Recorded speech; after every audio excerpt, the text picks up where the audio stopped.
Bonjour à tous, moi je vais vous parler de l'observance du coup des traitements orthopédiques par orthèse thermoformée et des patients punchers. C'est la fracture du cinquième métacarpien, c'est une fracture qui est très fréquente dans la pratique quotidienne de tout orthopédiste. Ça représente entre 10 et 28 patients pour 100 000 habitants par an. C'est une fracture qui, mal prise en charge, peut avoir des conséquences fonctionnelles importantes.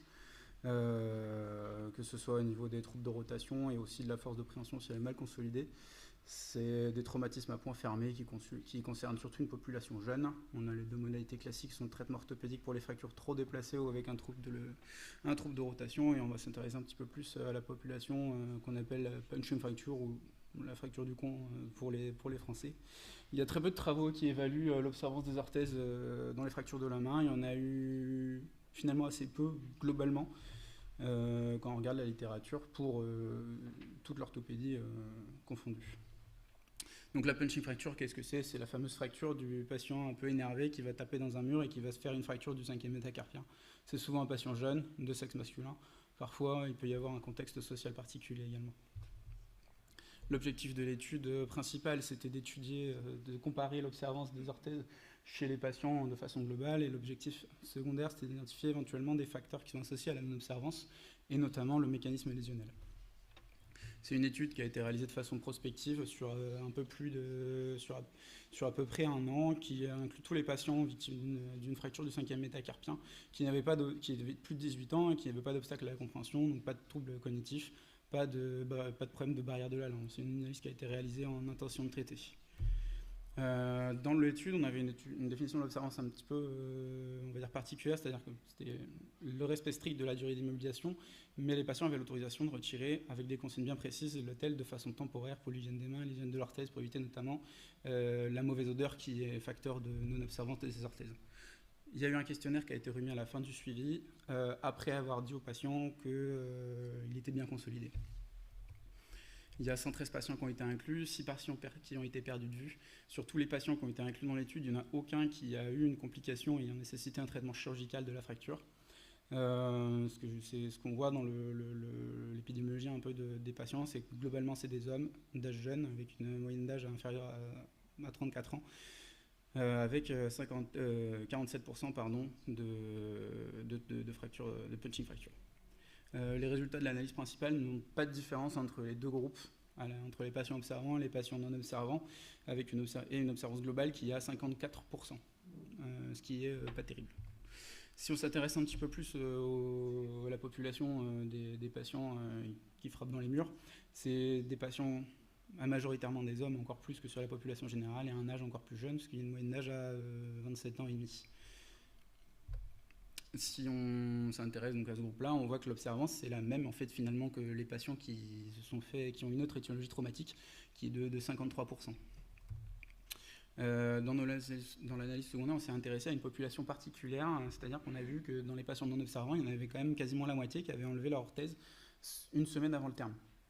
Donc on a refait la même chose, on a pris donc deux nouveaux groupes, un groupe qui a enlevé l'orthèse une semaine avant le terme et au terme, et un groupe qui lui a arrêté le traitement plusieurs semaines avant le terme prescrit. Et ce qu'on a retrouvé, c'est que globalement, ceux qui ont porté l'orthèse le plus longtemps, c'est ceux qui l'ont trouvé la moins inconfortable. Les limites de l'étude, c'est que c'est une étude qui est monocentrique, avec des données uniquement déclaratives de la part des patients, et on n'évalue pas la récupération fonctionnelle suite au traitement orthopédique. En conclusion, globalement, on peut dire que l'observance des orthèses dans les fractures du cinquième métacarpien sont médiocres, avec un impact, pas d'impact du mécanisme traumatique. On peut se dire qu'améliorer le confort pourrait éventuellement améliorer l'observance des orthèses, au moins pour ces fractures. Merci de votre attention, et puis merci également aux patients qui ont bien voulu répondre au questionnaire.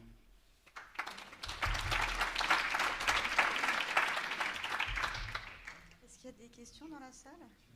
Oui, juste une petite question. Quel est l'intérêt des orthèses dans ces fractures-là?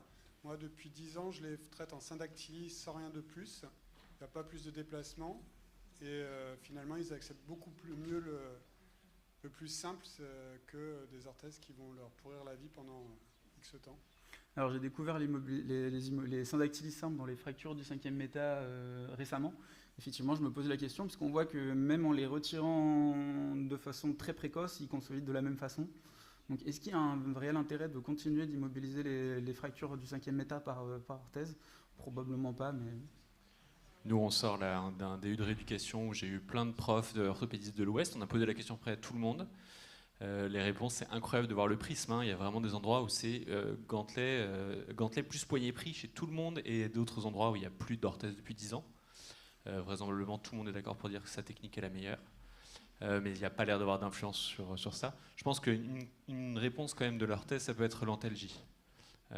Parce qu'on voit quand même certaines fractures, on ne va pas les laisser nous dans la nature.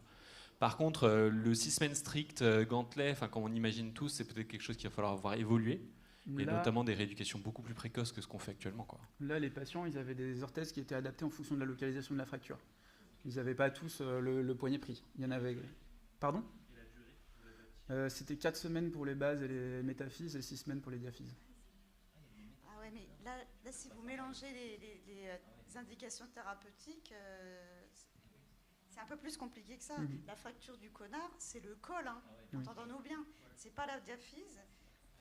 Bon, il vous a manqué du temps pour développer, mais effectivement, il manque 2-3 infos pour qu'on puisse bien comprendre la durée d'immobilisation, les indications, l'angle de déplacement que vous tolériez, etc. Et moi, j'aurais tendance à dire, si un patient est vraiment neuneux, c'est soit je le coule dans le plat, je secoue un peu pour enlever l'excédent, et voilà, soit on fait rien. Mais l'amovible, n'importe quoi qui a un scratch, a écrit dessus, enlevez-moi, enlevez-moi. Ah oui, et les Zimmer, c'est pareil hein, pour les internes. C'est élastoplaste, on fait 3 tours, ou alors on met pas de Zimmer, on met autre. Enfin, vous voyez. Merci beaucoup. Petite question. Merci beaucoup.